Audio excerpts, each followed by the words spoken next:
Hola, ¿qué tal? Bueno, este es el primer vídeo de este videoblog, que en principio la idea es que cuente con una serie de vídeos que den seguimiento a la evolución y a las experiencias que voy teniendo yo en el trasplante capilar. Próximo día 22 de febrero voy a someterme a un trasplante capilar en la clínica del doctor Resul Yaman en Turquía.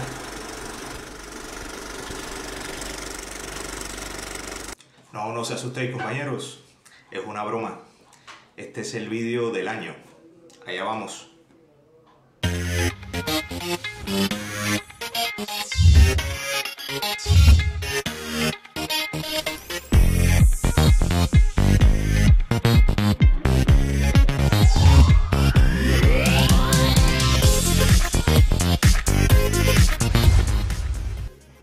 Pues sí, compañeros, el pasado 22 de febrero se cumplió ya un año del trasplante capilar. Hace 12 meses que inicié esta aventura de ir contándoles en el blog y aquí en el canal de YouTube la evolución de mi trasplante capilar. El año es esa fecha que nos marcamos en rojo siempre en el calendario cuando nos sometemos a un trasplante capilar, porque supuestamente al año ya se ha alcanzado la evolución casi final del trasplante capilar. Así que creo que alcanzada esta fecha pues se impone hacer un breve resumen y sacar un poco unas conclusiones y las valoraciones finales de cómo ha ido todo hasta ahora y de si estoy satisfecho o no con el resultado. De manera general puedo decir que ha valido la pena. Un trasplante capilar no deja de ser una intervención quirúrgica, una operación estética que tiene sus riesgos y sus molestias. Pero viendo el resultado y analizando un año después todo el proceso hasta llegar aquí, me lo volvería a hacer. Yo cuando me propuse hacerme el trasplante capilar y estuve hablando con el doctor Yaman en Fitur, en el primer contacto que tuvimos en persona, pues él me evaluó la zona donante, el grosor del cabello, y teniendo en cuenta el grado de alopecia que tenía, más o menos hicimos una estrategia. Él me propuso la implantación en principio de 4.900 folículos, que finalmente fueron 4.960. Mis expectativas eran de inicio cubrir al máximo posible las entradas, que quedaran cubiertas, enmarcar la zona frontal y cubrir al máximo posible la coronilla.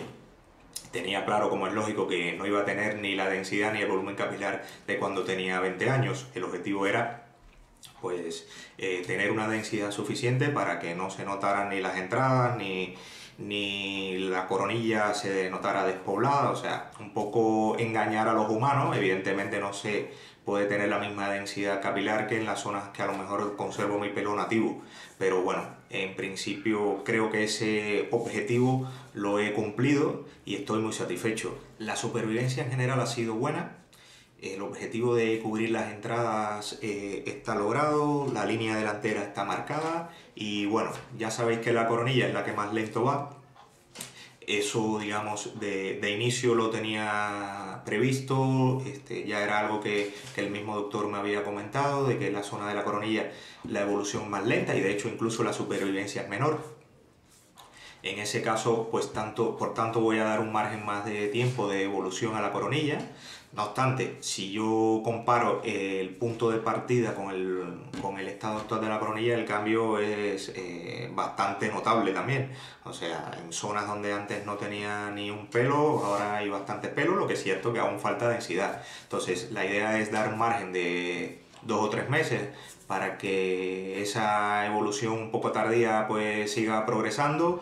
Evidentemente el pelo debe ganar en calidad y en grosor y seguramente va a dar una sensación de mayor cobertura. No obstante, he hablado con el doctor la posibilidad de a plazo medio corto pues hacerme un retoque.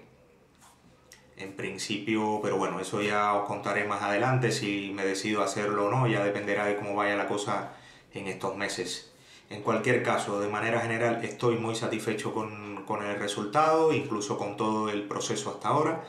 He tenido una evolución muy benigna, la verdad que comparándome con otros casos yo no he tenido ningún tipo de problema de shock globs, no he tenido inflamaciones de la anestesia ni en el rostro ni en la frente, no he tenido problemas de rojeces exageradas, ni de a veces los folículos cuando están saliendo se enquistan y salen granos, o sea que en ese sentido mi evolución ha sido muy tranquila.